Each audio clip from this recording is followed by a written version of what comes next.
In our last episode, soon-to-be Sheriff Frank Matthews brought Detective Joe Wilcox on board to help investigate the mysterious death of Ruth Kadel.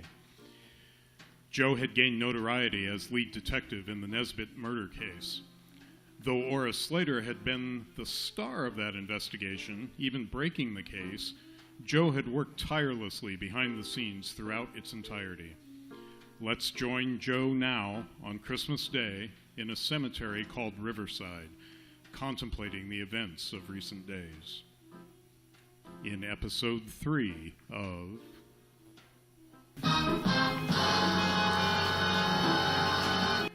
Suicide for a Kiss. Christmas had been lonely for at least one person in Miami County. Ruth Kadel lay in an unmarked grave, her broken body as cold as the frozen December soil. As far as I was concerned, her killer still roamed free, unrepentant, untouched by grief. He had the air of a man unaffected by the cloud of suspicion that followed him.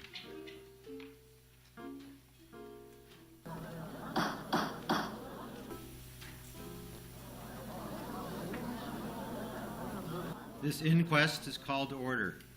For those of you who don't know, I'm Coroner H.O. Brower. I called this inquest because of the unusual circumstances surrounding the death of Mrs. Ruth Kadel. Prosecutor Harvey, will you call your first witness? Yes, sir.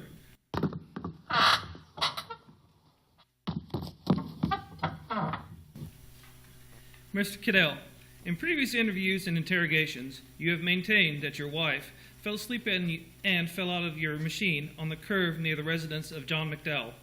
Yet, just days ago, you changed your story. I did. Do you care to tell us why? No. Well then, let's go back and paint a picture of the night in question, shall we? Okay. Tell us what happened and start at the beginning. That Saturday, I brought Ruth to town to visit my sister Mabel. I dropped her off and headed downtown on business. Business? Shopping. What did this shopping consist of? Well, I met my friend Lloyd Weaver, then a guy named Sam Allen, and we started on a ride. The shopping sort of took a back seat. So where did this ride take you, besides away from shopping? Down the Dixie Highway to the White Diamond Inn. Anything in particular happen on the way down? On the way down, Weaver pulled out a pint of whiskey, and we all drank. How much did you drink? I took only 3 drinks, the others took more. Was that all? One of them, I don't know which, brought another half pint at the White Diamond. I only had one drink of that, though. What did you do then? We came back to Troy and dropped off Alan at the Doghouse Restaurant. Was he drunk? I can't say either way. I know I wasn't. What about Weaver? I took him to his own machine on North Market. Then what? I went back to Mabel's to fetch Ruth. What time of night did you arrive back at the Sturgeon house? About 1 o'clock. Your niece says she accused you of drinking. She did. She also says you told her to shut up. I didn't say anything to her. Ruth was hiding from me as a joke, but when she appeared, we kissed. The Sturgeons have said Ruth asked you where you got your liquor from, and you said none of your damn business. She didn't ask me that, and I didn't say that. They say you yelled at. I didn't raise my voice at all. Even when she asked you where you had been? I don't remember what I told her when she asked me that. All right, well, why don't we relive that drive home, Raymond? What did you two talk about? It went like this.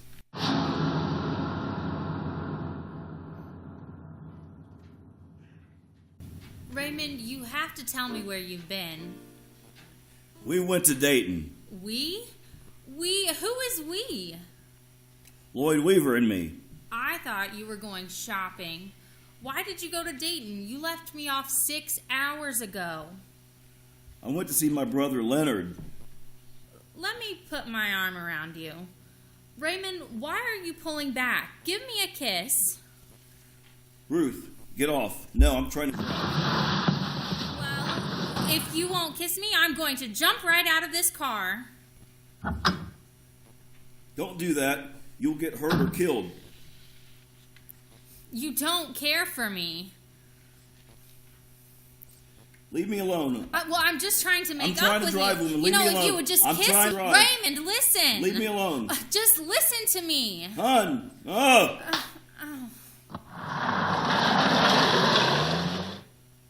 Stop! Ruth!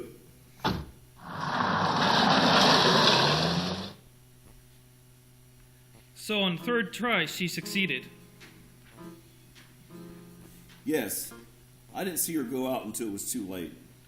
I saw her foot, that was all. And where did she jump out at? At the McDowell farm, just past Castdown Sydney Road? No, at the Dennison place. That's quite a bit farther up the road, isn't it? Yes, on the corner of Sodom Ballou. Then what did you do? I stopped the car and I ran back to her. And? And I tried to revive her, but she wouldn't come to. Did you call for help? Several times, but no one answered. I ran back to the car, back to where she was. I picked her up and put her in the front seat, turned my machine around, and headed back to town. You were closer to your folks. Why didn't you go there? I could see she was hurt bad. I headed for the hospitals. Tell me about that. I stopped at the Colemans first, beat on the door. No one answered. Same for McCullens, so I headed to Dr. Hansen's house. What did he have to say? Nothing. He was out of town. His wife sent me to Dr. Lindenberger's. Was he out of town too?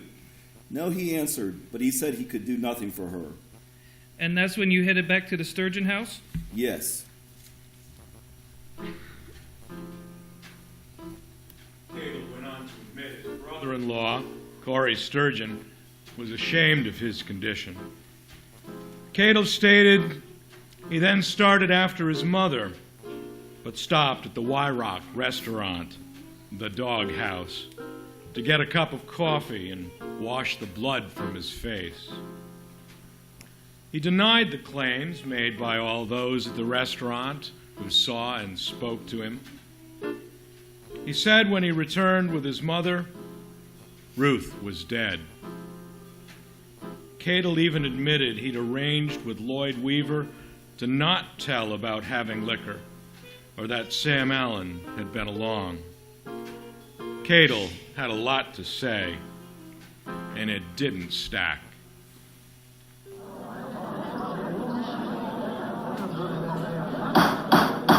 Prosecutor, I think it's time we heard from Mabel Sturgeon. Mabel Sturgeon, please approach the stand to be sworn in. Yes, sir. For the record, Mrs. Sturgeon, please state the nature of your relationship to Raymond Kadel. He is my brother. I'm his sister. I think we know what you mean.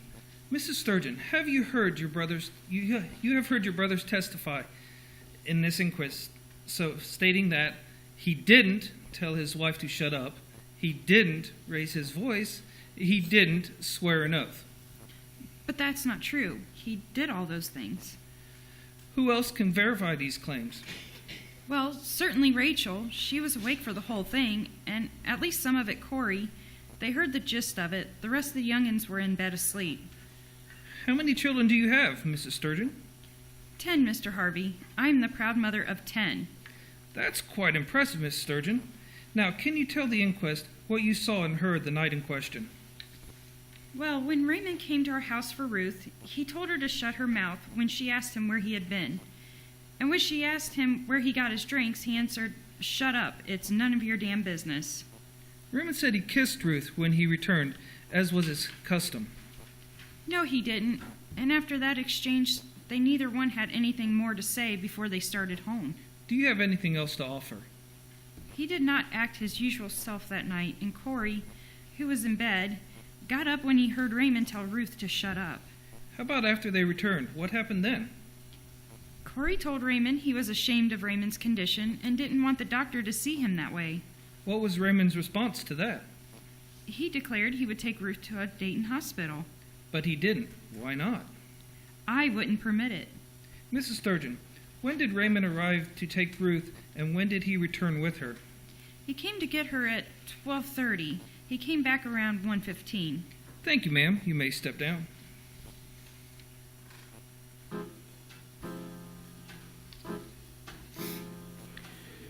The bleakness of this day mirrored the obscureness of this case. A total of 46 witnesses were called to the inquest, and things were no more clear than when they started. Standing here in this graveyard, listening to the testimony echo in my head, it struck me. Only two people really know what happened that night. His story changes with every telling, and she ain't talking. Moving forward, will Prosecutor Harvey succeed with an indictment? Will the case go to trial? If so, what will the verdict be? For the answers to these and other questions, tune in next time to Suicide for a Kiss.